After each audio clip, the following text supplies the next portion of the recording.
Hello friend, welcome to the channel Solution. In today's video, we are going to study about the bioavailability along with the factor which affect the bioavailability. So let's start the today's lecture.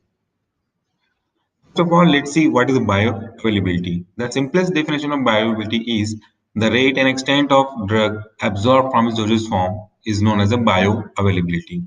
Bioavailability means bio, that means living organism or inside the body. Availability means to be provided for the action, means the amount or concentration of drug which is available to give its action. So the two terms bio and availability will combine together to give a complete definition that has been already discussed, means the rate and extent of absorption of drug from its dosage form is simply known as a bioavailability. Bioavailability is very important for any drug to produce its action. So the more bioavailability is, the drug will produce more action, and vice versa. Less bioavailability is equal to less availability of drug to give its action. So the ultimately action will be reduced. See, bioavailability is a variable parameter if the drug is given orally or if the drug is given parenterally, both bioavailability will be both drug will be different. The drug given by oral route will never be 100% bioavailable. But in case of intravenous, the drug is considered to be 100% bioavailable. Means the bioavailability of those drugs which are given by intravenous route will be considered as 100%. So if we want to calculate the exact bioavailability of these two drugs of two different route of administration, the simple formula or calculation of bioavailability will be bioavailability is equal to AUC, that stands for area under curve of orally administered drug, divided by AUC of intravenously administered drug. Means if we calculate the bioavailability of two drugs, we have to follow this formula: AUC oral or AUC intravenous. This is a normal curve of bioavailability. You can say this is a bioavailability curve which has been made by Solution Pharmacy. In this curve, there are two main curves. First, which is denoted in the yellow color, and second one, which is denoted into a green color. These two curves are showing the bioavailability of two different route of administered drug. First one is indicated for intravenous and second one is indicated for oral drug. As you can see, the bioavailability curve, the maximum drug concentration of the intravenous drug is sharp or it is at high point. Means if the drug is given at this point, 0 point, this drug will achieve the maximum concentration very shortly or very rapidly as compared to the drug which is given by oral route. So the dotted line denoted here, it is the time of maximum drug concentration. It is also known as a T max, T for time, max for maximum. So the time at which any concentration of any given drug it is at its maximum level. In which it is maximum level? It is in serum concentration. When drug is given by either orally or intravenously, the drug ultimately reaches to systemic circulation, means in blood. And in blood, there is a plasma or serum. So the concentration of drug is measured from that plasma only. Next graph is denoted in the green, that is a oral graph. As you can see in this graph, started from 0 reaching towards the maximum concentration of drug, but if you see the time required to achieve the maximum concentration of drug is totally different for intravenous and for oral. It is very quick, rapid. It is not as quick as intravenous. So these two differentiate is a main difference between bioavailability between oral route drug and intravenously administered route. There is other three lines. This is first line, this is the window line, second line, and this one is third line. This three line is important to understand the bioavailability. The first line, or can say this is the baseline, this is known as a minimum effective concentration. What is minimum effective concentration? Minimum effective concentration, as name indicate, means it is the minimum concentration of that particular administered drug which is required or which is essential to initiate its action. The action means it could be a therapeutic or it could be an undesirable effect, but it has to be a minimum concentration by following which any drug start producing its effects. Then after, this is the second line. Second line is also known as a therapeutic range or it is also known as a therapeutic window, and the third one is a maximum safe concentration. Let's understand the maximum safe concentration first. Maximum safe concentration means the maximum dose or concentration of that particular administered drug which is considered to be safe. Means if any drug lies between this minimum effective concentration and maximum safety concentration or maximum safe concentration, this is to be considered as a therapeutic range. Means minimum effective concentration should be initiated by any drug, and they should not least or they should not cross the maximum safe concentration. And if any drug lies between these two lines or this parameter, will be considered as a safe drug. What will happen if the drug will not able to reach the minimum effective concentration? This is simply the drug will not be able to produce any of its effect. And what will happen if the drug cross this safety line, that means maximum safe concentration, that will result in a toxicity. So if we need any therapeutic effect, or can say if we need maximum therapeutic effect with minimum side effect, that drug should lies between these two window, that is called therapeutic range or therapeutic window. And the last point, this is the elimination phase. Elimination phase means at the time or phase when drug is about to eliminate from our body. This is induction phase, this is maintenance phase, and this is elimination phase. So in this two graph, we can clearly visualize this peak point. This is peak line at which any drug produces maximum effect. And from this point, initiating point to the elimination point, this total area under curve is called area under curve. And the duration from starting to the end is called duration of action. Duration of action, we will see this later, different terms and definition we will see in the next slide. So here we have basic terms and definition used in bioavailability curve, out of which the first is oral route. Any drug given by mouth taken with water is called oral administered drug. Water is not compulsory, but swallowing is very important point here. Next, serum drug concentration. Serum drug concentration means at any specific time, the amount of drug available to bloodstream or blood serum. Intravenous.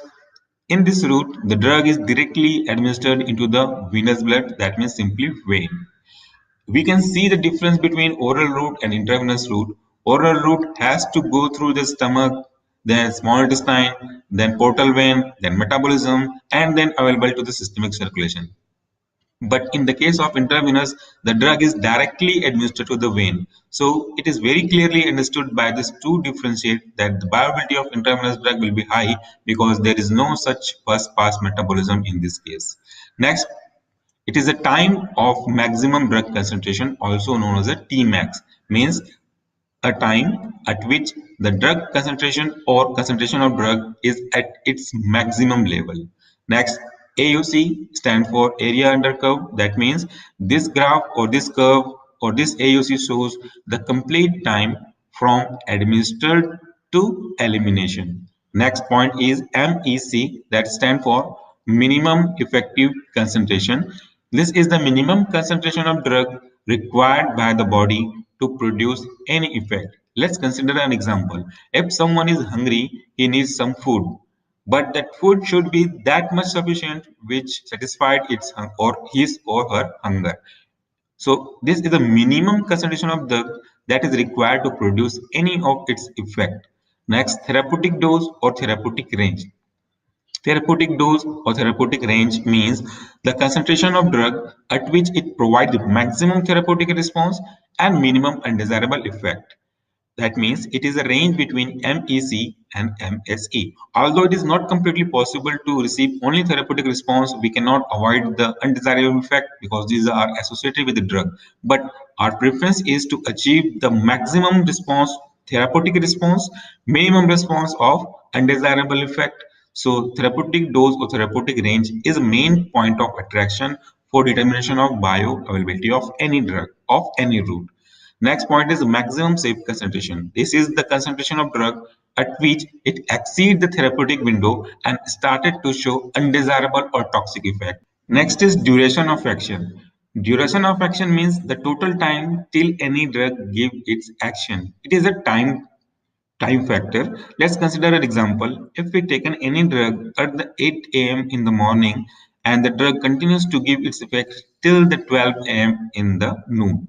So the duration of action of the drug will be calculated from 8 a.m. to 12 a.m. That means it gives its effect for the 4 hours. This is duration of action. Next important point is onset of action. There is a difference between duration of action and onset of action, and the difference is what is the onset of action? The time at which drug starts to give its action. Means it is a time at which drug give start its action. But the duration of action is total time at which any drug give its action. See, this is the main component of plasma because the bioavailability is considered in the plasma level. The concentration of drug at any particular time available in the plasma is called bioavailability. So, what is the plasma? This is a centrifugation machine. In this machine, if we pour the blood in a particular given amount and we allow it to centrifuge, the blood will be separated into two basic components. One is RBC and second one is the plasma. So, the drug will bind to this plasma. This plasma contain very effectively for the diagnosis, or we can say this measurement of drug at any given particular time. Let's come to the main point. Next topic or point of discussion is the factors. What are the factors which affect the bioavailability? So there are many factors which affect bioavailability of any drug. For the better understanding, we have classified them into two main classes. First class is a pharmaceutical factor. Second is a pharmacological factor. What is pharmaceutical factor? Any factor which is directly or indirectly related to the formulation of that particular dosage form is considered to be the pharmaceutical factor. And what is a pharmacological factor? Pharmacological factor means all those factors which are associated with the body's response towards the drug. Means what does body do to the drug? That means pharmacokinetic effect of any drug. It also considered pharmacogenetic and emotional condition. We will discuss about it later. So let's come to the different point or sub point in the under the pharmaceutical factor. Under the pharmaceutical factor, we have included 7 points. First, particle size. Second, salt form. Third one is crystal form. Fourth one is water of hydration. Fifth one is the nature of excipient or additive. Sixth one is degree of ionization. And the last one is formulation factor. Let's come to the pharmacological factor. This include gastric emptying and gastric motility, gastrointestinal disease, food and other substance present in the stomach, first pass effect of any given drug. This is only applicable with the oral route of drug administration. Drug-drug interaction, it could be a drug-food interaction also, but we have considered drug-drug interaction. Next, pharmacogenetic factor means all those factors which are associated with the genetic factor of any individual person. Next, emotional factor, also known as a psychological factor. Emotional factor and psychological factor is a very important point of view for the nowadays to determine the viability of any drug. Although we don't have any such example which justified the emotional factor, but we will try to consider it as an important factor because emotional factor is nowadays playing a vital role. Let's come to detail point of view. First, consider the pharmaceutical factor which affect the bioavailability. Under the pharmaceutical factor, let's consider first point, that is particle size. Particle size means the size of any drug which is available or which is administered for its desirable action. This is considered to be particle size. Smaller the particle size, the greater will be the surface area, and greater will be surface area means the drug will dissolve more rapidly as compared to large particle size. And the more dissolution rate means more absorption, and more absorption means more bioavailability. For this reason, which drugs are poor soluble in water or slowly dissociate drugs are marketed in a microfine or finely particle from to facilitate their absorption, and that is called bioavailability. In short, the particle size is important parameter for bioavailability. If the particle size is small or less or fine, that will give more absorption rate, and the bioavailability is directly related with the absorption. Let's consider example. The microfine particles of aspirin, spironolactone, glycofulvin, and digoxin will show higher bioavailability as compared to larger particle size of drug. Next point is salt form. Salt form means the dissociation rate of particular salt is usually different from its parent compound. Means the dissolution rate of any salt or its any ionic form will be totally different. Salt of weak acid are more water soluble, and more water soluble means more available for their action. So free acidic drug is precipitated from this salt in a microcrystalline form which has faster dissolution rate and hence bioavailability. Example, sodium tolbutamide, sodium secobarbital. These two drugs have better bioavailability than as compared to tolbutamide and secobarbital. See, this is a sodium tolbutamide and this is sodium secobarbital. These two drugs having sodium salt with them and their parent form is tolbutamide and secobarbital. They do not have sodium form. So the bioavailability of sodium tolbutamide and sodium secobarbital will be higher as compared to normal tolbutamide and secobarbital. Means salt form increase the bioavailability. Next parameter is crystal form. The absorption rate and bioavailability of any drug depends upon its crystal form also. Mostly amorphous drugs are more soluble than crystal form of any given drug. Let's consider example. Amorphous chlorphenicol, palmate, and amorphous novibicon have faster resolution rate and better bioavailability as compared to their crystalline form. What is the reason behind this? The crystals are the complex structure of any molecule as amorphous form. So the penetration or the energy required to break that particular complex crystals bond of any molecule will be high. So the rate of disintegration and dissolution will be slow as compared to amorphous form. And bioavailability is totally depends on absorption rate. So the absorption rate will depend upon the solubility and thus the solubility of amorphous is little bit higher as compared to crystalline form. Next is water of hydration. Water of hydration means many drugs can associate with water to produce crystalline form or called hydrate. Anhydrous form of caffeine, theophylline, ampicillin have faster resolution rate and better bioavailability as compared to hydration rate. This line is important. Many drugs can associate with water to produce crystalline form. Means there are so many drugs which may associate with water to form a crystalline form. And just in previous point, we have discussed about the crystallinity and amorphous. At that point, we have seen the crystal form of drug required more energy to get breakdown and the rate of bioavailability will be slow as compared to amorphous. So when any drug associates with water that convert into crystalline form and if the drug has converted into crystalline form that required more time to dissolve and that required dissolution rate will be later and thus bioavailability will be reduced. So let's example anhydrous means without hydrous, without water form of caffeine, antiophylline, and ampicillin will be faster dissolution rate because these are the anhydrous, water is not associated with them and they are still in amorphous form. But when this drug associate with water, they will convert to a hydrous form and that will be a crystal form and that require more energy to dissolute and the bioavailability will be slow.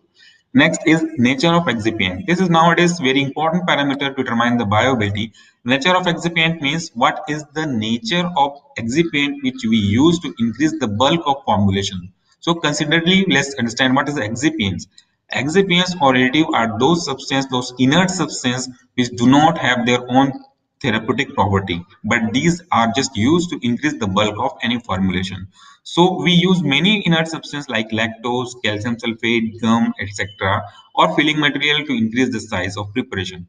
Basically, binding agent do more effect on the bioavailability of drugs such as phenytoin, digoxin, levodopa, and warfarin. Some of excipient are wetting agent also. What is wetting agent? Any agent which attract the water is called wetting agent, like lactose, polysorbate AT, which enhance the solvent penetration in the drug particle and increase dissolution and absorption. So there are two examples in this point. First, wetting agent. Second is binding agent. If the amount of binding agent is little bit higher, the bond between two particles in the given drug will be stronger, and that energy required to break that bond by the water penetration will be high. So there will be delay in the breaking down of these two bonds, and the delay means there is delay in dissolution as well as delay in absorption.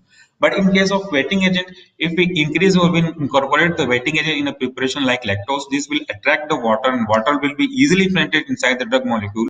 And if that water penetrates into drug molecule, that will easily break the bond between these two particles and the greater dissolution rate and greater will be absorption. And we have already discussed the rate of bioavailability is totally depend upon the dissolution or absorption rate. So wetting agent will increase the penetration of water inside the drug and they will break the bond, so dissolution and absorption will be higher, is equal to bioavailability will be higher. Next point is degree of ionization.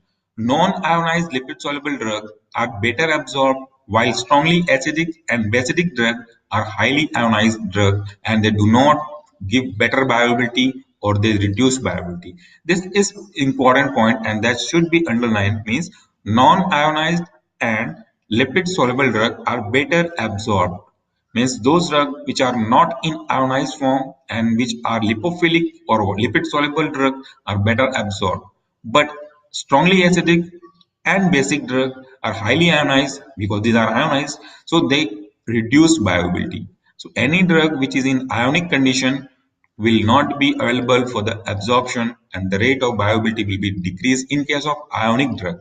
But if the drug is unionized or the property of drug is lipophilic, lipid loving, so the degree of ionization will depends on this water soluble, lipid soluble, ionized or unionized form. Example are streptomycin, sulfaguanidine, neostigmine, and D-tuberculin. These drugs shows better bioavailability just because of non-ionized and lipid solubility. This is a just explanation diagram made by solution pharmacy. This shows the movement of drug molecule across the cell membrane, because if the movement of drug molecule will not be proper to the intracellular region, the rate of absorption will delay and that ultimately affect the bioavailability. So lipid soluble drug can easily cross from extracellular to intracellular, means the availability of this drug to the intracellular region will be high, thus their bioavailability will be high. But non-lipid soluble drugs which are not able to move freely as compared to lipid soluble drug, so their bioavailability will be less. But those drugs which cross through the pore available in this membrane can also affect the bioavailability rate. That depends upon the nature of drug. So let's come to the next heading, that is pharmacological factor which affect bioavailability. All those factors considered here are very important. So first is gastric empty and gastric motility. In general, those factors which increase the gastric emptying permit the drug to reach the large absorptive surface of small intestine. This is a small intestine considerably and increase the bioavailability. Prompting gastric empty is also an important parameter for the unstable in the gastric fluid. So gastric empty is promoted by fasting, anxiety, lying on the right side, and hyperthyroidism. In this point, the conclusion is that if the gastric emptying time is slow, means the content of GIT will slowly pass to the small intestine, then definitely bioavailability will be slow because those drugs are available to the absorption little bit later as compared to those conditions in which there is a gastric emptying time is high, means the time required to emptying the content of GIT and reaching that content to the small intestine, because small intestine is a main site of absorption for the drug. So if any drug reaches the small intestine quickly, the drug will be absorbed fastly and bioavailability will be increased. But the point is to be considered here, it does not mean very quickly. Means you have eaten and it has been excreted in case of dysentery or diarrhea, that will not be available, that will not be considered as a bioavailability. We are talking about the general parameters. Next is gastric disease. All those diseases which are related to the gastric condition, even some other diseases are also there which are not related to gastric condition, but they affect the bioavailability. But here we are discussing only those diseases which are associated with the gastric intestinal tract, GIT. So there are several other factors associated with the gastrointestinal tract that may affect the bioavailability of drug. For example, in case of acohydria, gastric acid secretion, in this case, gastric acid secretion is decreased with the increase in the gastric pH. This increases the absorption of weakly acid drug like aspirin, because at higher pH it dissolves faster. So if the pH will be increased, the aspirin will be absorbed at a little bit higher. So the aspirin bioavailability will be increased. Second example, in gastroenteritis means gastrointestinal infection, that means inflammation. So there is a decrease in absorption of drug given orally. If any person is having gastrointestinal problem, so the absorption of nalidixic acid, ampicillin, metoclopramide will be slow. So gastric disease affect the rate of absorption and rate of extraction determine the bioavailability. There are so many other diseases which also affect the bioavailability of drug. Next is food and other substance. In general, gastrointestinal tract absorption is favored by empty stomach as we have discussed in the first point, while the absorption rate not it is not extent, it is a rate, not amount, it's a time, is reduced after eating food. However, both the rate and extent of certain antibiotics, example is rifampicin, it reduced after meal. Means if you take rifampicin after meal, that is rate and extent means bioavailability will be reduced. But absorption of tetracycline is also reduced after taking milk or milk product. If we have taken tetracycline along with milk or other milk product, the bioavailability of tetracycline will be reduced. But another example, absorption of certain antifungal drug like racefulvin is enhanced by the administration of fatty diet. Means if we take milk or milk product with a tetracycline, the absorption of tetracycline will be reduced and bioavailability will be also reduced. But in opposite case, if we taking any antifungal drug like racefulvin along with the fatty diet, then its absorption and bioavailability will be increased. So these two factors, milk is reducing the bioavailability of tetracycline, but fatty diet is enhancing or increasing the bioavailability of glycofulvine, that is an antifungal drug. So food and other substances also affect the bioavailability. First pass effect, all those drugs taken orally first go through GIT wall and then through portal vein system, they reach systemic circulation. In this case, many drugs get dissociated in their metabolite and the rate or activity of the drug reduce and thus reduce bioavailability. So first pass effect is only applicable for those drugs which are taken orally but they decrease the bioavailability. Example, bioavailability of levodopa, that is L-dopa, morphine, nitroglycerin, isosorbide dinitrate, propranolol is less if given orally. That is the why L-dopa is not given orally, morphine not given orally, nitroglycerin given sublingually, isosorbide dinitrate also not given orally, just because of this first pass effect. Next, drug-drug interaction. So there are differences in the bioavailability and can be observed due to the drug-drug interaction. If we are taking two drugs or more than two drugs, that means polypharmacy drug, so they may affect the action of other. It may be increasing, that's synergetic, or it may be antagonizing effect. Let's consider example, liquid paraffin decrease the bioavailability of vitamin A. Antacid containing aluminum, calcium, magnesium, and hematinics. Hematinics means those drugs which increase the formation of hemoglobin. So hematinic containing iron may reduce the viability of tetracycline. So if someone's taking antacid which is containing aluminum, calcium, magnesium, salt, or he is taking hematinics along with his taking tetracycline. So the rate of absorption and viability of tetracycline will be reduced due to presence of these agents. Propanabicid block penicillin excretion and thus enhance bioavailability. So propanabicid block penicillin. If we are taking these two drugs together, propanabicid will be block penicillin excretion and the availability of penicillin will be higher and thus higher the bioavailability. There are other factors like route of drug administration, area of absorption site, state of circulation of blood to the site of administration, which affect or increase the bioavailability. Route of drug administration means if we are giving oral, that bioavailability is not higher as compared to the drug given through IV. Area of absorption site means the site at which drug is getting absorbed, its penetrability and its lipid solubility is also important factor to affect the bioavailability. And state of circulation of blood. More circulation of blood to the particular site, more absorption of drug to the bloodstream. And more absorption means more bioavailability. Thank you.